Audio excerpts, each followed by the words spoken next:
My parents gave my brother a luxury birthday weekend. I got a card that said, maybe next year. So I quietly booked a one-way flight. My name is Leo. I'm 27 and have always been the quiet one in the family. Not in a shy, shrinking violet way, but as someone who learned early on that speaking up often resulted in an eye roll, a dismissive laugh, or a, "Don't be so sensitive," from my mother. It wasn't always this way.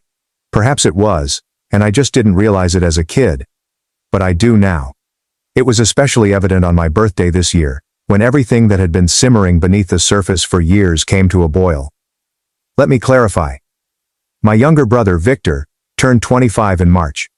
Our parents treated him to what can only be described as a luxurious weekend retreat. They leased a lake house 3 hours out of town. A modern glass lodge complete with a wraparound deck, hot tub, fire pit, and private dock. They brought in 2 of his out-of-state pals and hired a private chef for the weekend. The photographs were shared all over Facebook. My mom captioned the photos, "So proud of our baby boy. Celebrating Victor in style. He deserves the world." There were group photos of them drinking champagne, fishing, playing poker, and laughing around a campfire. One photo featured Victor with the message, "A king deserves a castle." I did not like the photographs. I did not make a comment. I didn't say anything actually. However, that was the first time I felt it in my chest. Not jealousy, but a subtle, creeping knowledge that they would not do this for me. Not because they couldn't, but because they didn't believe I was worth it. Still, I brushed it off. Victor has always been the golden child. He's boisterous, charming, and naturally social. Growing up, I was the straight A student, the one who did not cause trouble and remained up late studying rather than sneaking away. That rendered me invisible. But I imagined they'd do something special for my birthday. My birthday was 2 weeks ago on April 5th. I cleared the schedule just in case. I didn't make any plans with friends. I didn't book anything myself. I didn't want to disrupt any surprise plans, you know? Around 1 p.m., I received a text from my mother. "Stop by the house when you're free today." That was it. No exclamation point. No happy birthday. Nothing. I sighed but went. I told myself she was probably just keeping it cool. Perhaps they were planning something little yet meaningful. I arrived around 3 p.m. Victor was on the couch, going through his phone. Dad was out back mowing the yard. Mom was in the kitchen, humming. When she spotted me, she grinned as if I had stopped in on a Tuesday. "Oh hey Leo," she said. "You made it." I stood in the entryway for a moment. "Yeah, you said to stop by." She nodded, cleaned her hands with a dish towel, and reached inside the refrigerator. "I picked up a cupcake for you," she explained, placing it on the counter. It was one of those basic grocery store cakes, chocolate foundation, white icing, and no candle. She handed me a card in a plain white envelope that was already half opened.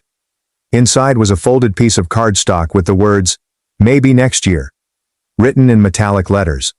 That was it. No personalized message. Not a joke. Just that. Victor did not even look up. I offered a little laugh, more out of surprise than amusement. "That's it?" My mother raised her eyebrows. "Excuse me? This is it? A store-bought cupcake and a card that literally says, 'Maybe next year'?" She leaned on the counter, arms crossed.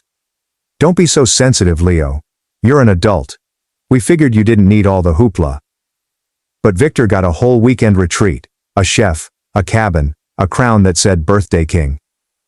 "Well, Victor's been going through a hard time," she yelled. "And he's more celebratory.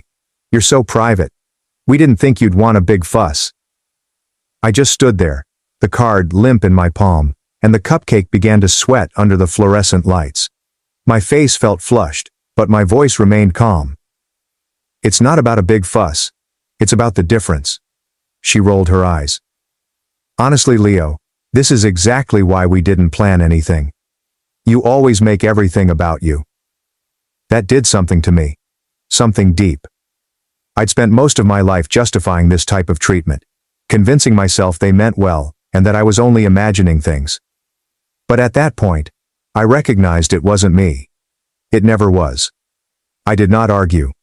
I did not raise my voice. I simply reached into my jacket pocket, brought out my phone, and took a snapshot of the lone cupcake resting next to the card. I looked at my mother and replied, "Thanks." Then I turned around to leave. I got in my car, drove straight to my apartment, and scheduled a flight to Lisbon for the following morning. I had been saving for a vacation for 2 years, waiting for the ideal time. So, this was it. That night as I was packing, my father texted me. "No greetings, just say, 'Where did you go?'" I didn't respond. Instead, I shared a photo on Instagram of myself at the airport lounge, boarding pass in hand. The title, "Birthday Retreat. No chef required." Victor liked it after about an hour. So did my cousin Danielle. Then I noticed Mom had viewed my story. 10 minutes later, her name flashed on my screen. I let it ring. Then I silenced it. I sat back, sipped my drink, and awaited the next ping. It did not take long. Another call, then a text. "Leo, this isn't funny. Call me." But I was not trying to be funny. I was done being an afterthought. I was finally putting myself first.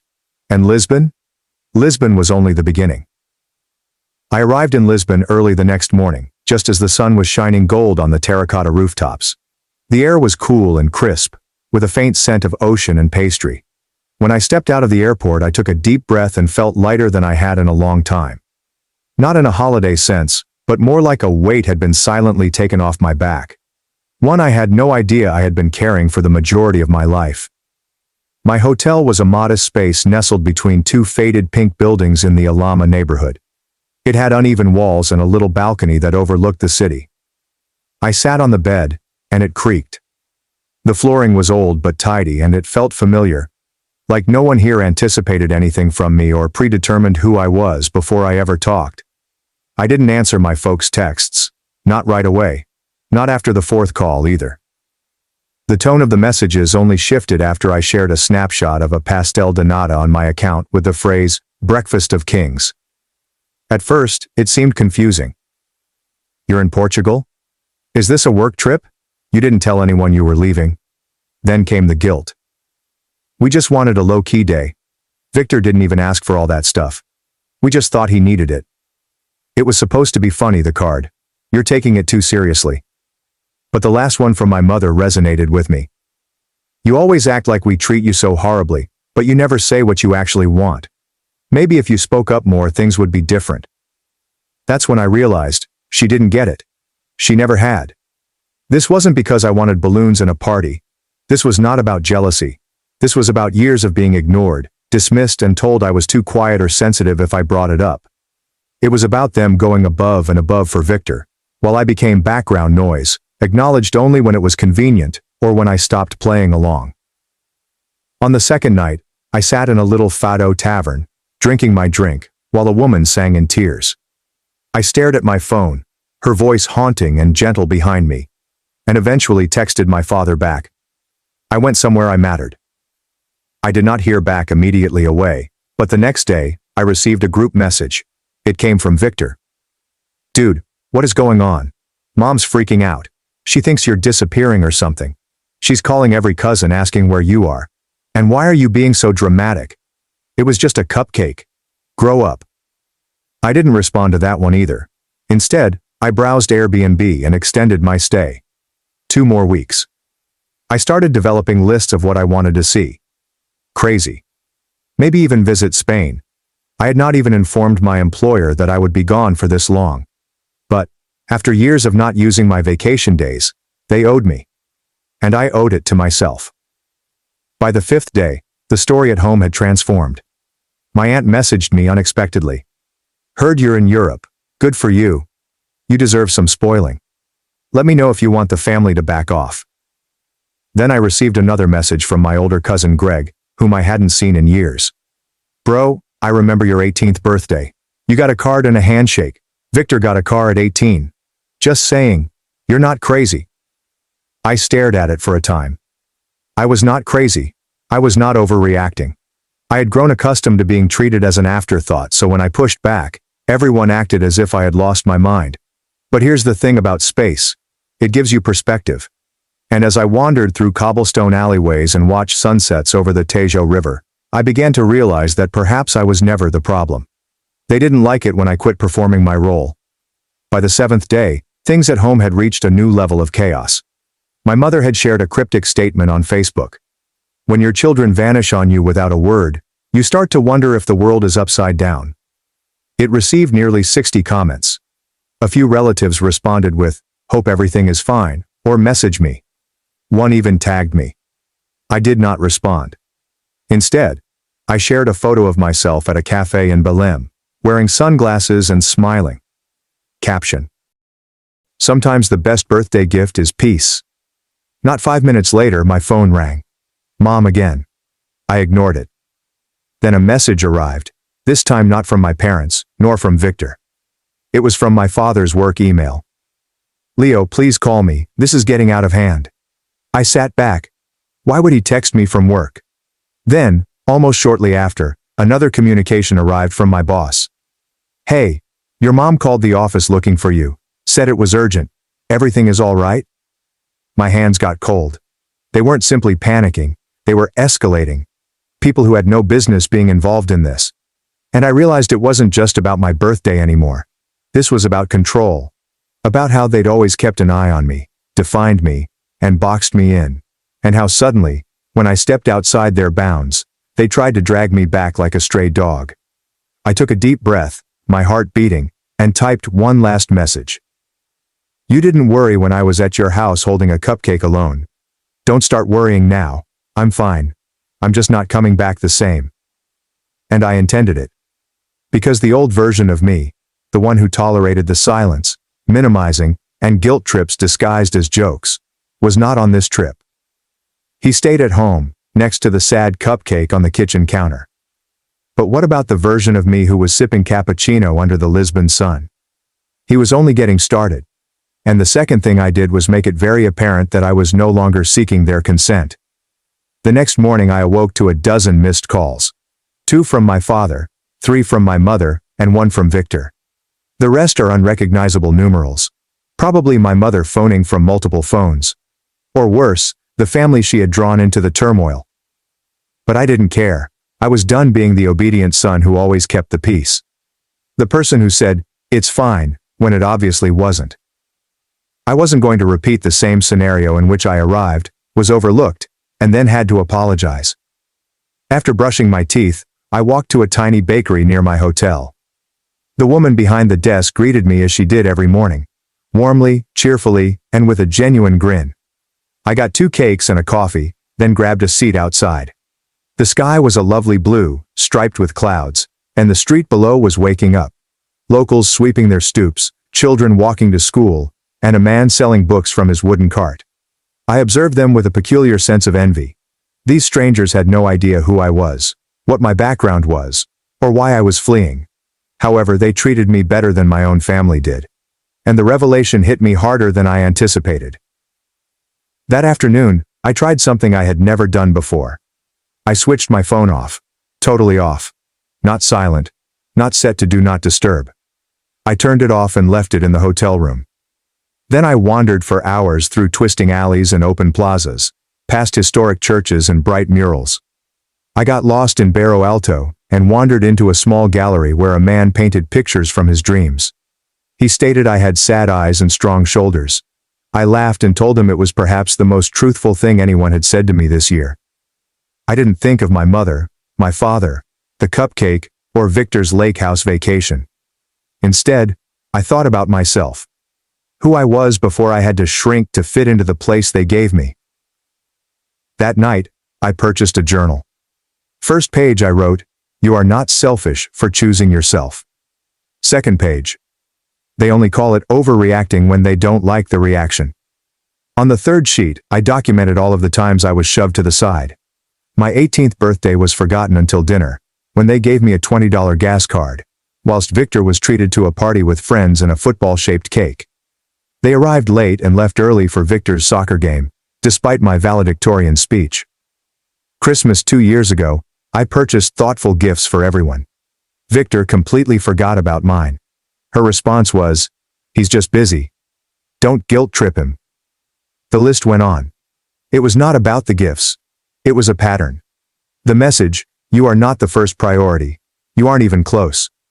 The next day I turned back on my phone. It detonated immediately.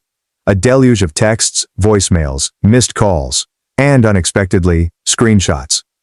Someone had obviously spotted my Instagram post and shared it in the broader family group chat. Now uncles and aunts were chiming in. Some were sympathetic. "Leo, I had no idea. That post broke my heart. You always were so quiet. Maybe too quiet. I wish I'd said something." Others, not so much. Running off and airing dirty laundry on social media? Not the adult thing to do, so dramatic. Everyone gets a cupcake birthday once in a while. Then came the one that sent everything over the edge. My mother had emailed a photo of my empty childhood bedroom. The furniture was rearranged. The bed was gone. My books are boxed up. My workstation has been replaced with a treadmill. She captioned it, "Didn't think you were coming back. Figured we'd use the space." There is no, "I love you," no, "Come home when you're ready," and no apology. Just that. They treated me as if I were a nuisance that they were glad to get rid of. I sat there staring at the television, teeth clenched, heart pounding. And something inside of me flipped. Not sad, not anger, but something colder and clearer. Resolve. I took a deep breath and responded with a single message. "You don't have to make space for me. I've already found mine." And then I did something they never expected me to do. I logged into my bank account. I'd been discreetly saving for years. While Victor wandered from job to job, relying on my parents whenever rent was due, I established something tangible. Investments, a thriving side business, and a six-figure safety net. And now I was going to use it, not only for plane tickets and croissants, but for something more substantial. A few phone calls, paperwork, and a leap of faith. By the end of the week, I had signed the lease for a little flat in the heart of Lisbon. Brick walls, open windows, and a writing nook facing the street. It was not fancy, but it was mine. Then I did one more thing. I wrote an email. A basic and polite message. Not furious or dramatic. Subject, resignation notice. I said I was looking for new chances abroad and thanked them for everything. I didn't mention my mother, her calls to the office, or how humiliating that was. But I believe my supervisor understood. She responded 15 minutes later. "We'll miss you, Leo. But good for you. Go live your life." And that was all. The ties were cut. No more calendar reminders for family birthdays that I'd forget about. No more turning up out of obligation. There will be no more explanations for why I did not put in more effort. I had worked tirelessly for years. Be quiet, patient, and nice. And I was finished. But just when I believed the story had achieved a quiet, serene conclusion, just when I thought they would finally let it go, something occurred. Something drew me right back in. Something made all the calls, shame, and stillness seem like child's play in comparison. And when I discovered what they did next, I realized they weren't just trying to get me home. They were attempting to eliminate me. I found out on a random Thursday morning. I'd just finished a walk along the waterfront. I have coffee in my hand and the sun is on my back. Life was quieter now. More still. I'd adapted to the pace of Lisbon as if it were always mine.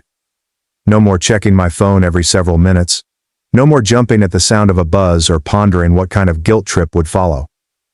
I had learnt to dwell in the space between breaths, to sit silently without needing to fill it. But that morning, I received an email from Jason, an old college acquaintance. We hadn't spoken in almost a year, but I remembered him being friendly with Victor once. The topic line was short. "Saw this. Thought you should know." The email contained simply one sentence. "Your brother posted this." I sent a screenshot of Victor's Facebook post. The caption reads, "Family isn't about who runs off when things get hard. It's about who stays. I'm proud to be here helping Mom and Dad rebuild after Leo's betrayal." There was a photograph underneath it. My old room. Overpainted with a sterile beige. The bookshelves were cleared. My college diploma, which had hung on the far wall for years, was gone. In its place was a framed photograph of Victor shaking hands with a local business owner. The caption under the image read, "New beginnings." The comments were far worse. Aunt Marissa's greeting. "So proud of you for stepping up. Leo always was different." Shamey, my cousin's wife. Couldn't just talk to the family. Vanishing like that. Immature. And then the kicker, from my own mother. Sometimes the prodigal son doesn't return. But the son who stays builds the future. My hands become numb. I read the sentence 5, 6, and 7 times. They weren't simply deleting me from the room, they were altering the story. Suddenly, I wasn't the calm, steady one who maintained the peace. I was the son who ran. The one who left them behind. The one who did not care. Victor wasn't the golden boy anymore. He was the rescuer. The martyr. The one who stayed to assist mom and dad during their difficult time, which they made for themselves. But this is what impacted me the hardest. They knew I would not defend myself publicly. They were banking on it. They knew I despised drama, confrontation, and show. They expected me to watch calmly from across the seas as they changed the truth. That's when I made my decision. No more silence. No more disappearing to maintain the peace. I opened my laptop and started typing. I did not write a harsh or nasty post. That is not who I am. But I wrote the truth. Calmly. Carefully. Like someone laying down receipts after years of being questioned. I posted it. With no photograph. Just words. For those who have heard a story about me, here is mine.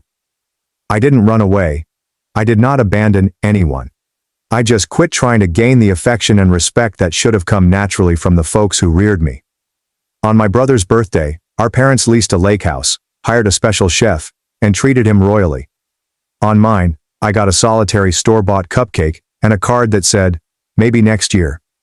When I communicated my pain, I was told I was being overly sensitive. I photographed the present, quietly left, and booked a flight to Lisbon. That decision was not a temper tantrum. It was a boundary. For years, I fulfilled the role they required. Quiet, helpful, low maintenance. I watched as my milestones were skipped, my triumphs were minimized, and my emotions were discarded. And still, I remained loyal. I was given the benefit of the doubt. I showed up. Until I discovered that showing up for people who don't show up for you is not honorable. It is self-abandonment. I've gotten dozens of texts since my departure. Some are kind, while others are harsh. To those who say I should have just spoken up, I did. Multiple times. It didn't really matter until I stopped playing along. I don't want pity. I don't need applause. I just want the truth to exist somewhere free of guilt trips and half-truths. I did not run. I choose serenity. And sometimes, choosing peace entails walking away from those who refuse to see you clearly. I clicked on a post. Then I switched my phone off again. For 2 days. When I turned it back on, I wasn't expecting what I saw. Hundreds of comments. Dozens of messages. My tale has been spread, screenshotted, and reposted. People, friends, distant relatives, and even strangers were joining in. This hit me hard. I've been the background sibling too. Thank you for saying what so many of us can't. This is why emotional neglect is so hard to explain. It's invisible. Until it's undeniable. Only one message stuck out. It came from Danielle, a cousin on my father's side. We hadn't spoken for years. "Leo, I always thought something was off with how they treated you. I just didn't know how to say it. I'm sorry. I see you. And I'm glad you got out." That marked the beginning of additional voices emerging. Not everyone supported me. Some doubled down. My mother, inevitably, sent another passive-aggressive message. Some people air their wounds instead of healing them. Victor texted me once. "Congrats on your little pity parade. You always love playing the victim." I did not respond. Because I wasn't playing anymore. I was finished performing. And life gradually began to fill with genuine things. I joined a writing club in Lisbon. I landed a part-time job editing English-language pieces for a travel magazine. I started cooking again, which I hadn't done since college. I made buddies, real ones. Friends who knew nothing about Victor, the cupcake, or the place where I used to live. Friends laughed at my humor, not at me. Who welcomed me out without any expectations? Who listened when I spoke? A month after the piece became popular, I received an email from a publisher who had seen it and wanted to discuss developing it into a memoir. I was unsure at first. But then I remembered every communication I had received. People say I put into words what they've been feeling for years. Maybe my story wasn't unique. Perhaps it also served as a mirror for others. And perhaps, just maybe, my voice, which had previously been discarded as too quiet, was suddenly loud enough to matter. I accepted the deal. A year later my book was released in 11 countries. Maybe next year, choosing yourself when they never did. The dedication page stated simply, "For the kids with cupcakes and cards who kept waiting for next year. Your peace doesn't need their permission." My parents never communicated again. Victor did it once. They sent me a screenshot of the book cover and said, "Hope the attention was worth it." I didn't respond, because it was never about getting attention, it was about the truth. And when truth is said clearly, it echoes in ways that silence cannot. So, here I am. I live in a sunny apartment on a quiet Lisbon street. Writing, laughing, loving, not too loud, not perfect, but totally. Finally, and when April 5th comes around every year, I don't wait for a text. I get myself the largest, fluffiest cupcake in the bakery, with candles and sprinkles, and a handmade message nestled below it that states, "You're worth celebrating. This year. Every year." And for the first time in my life, I actually believe it.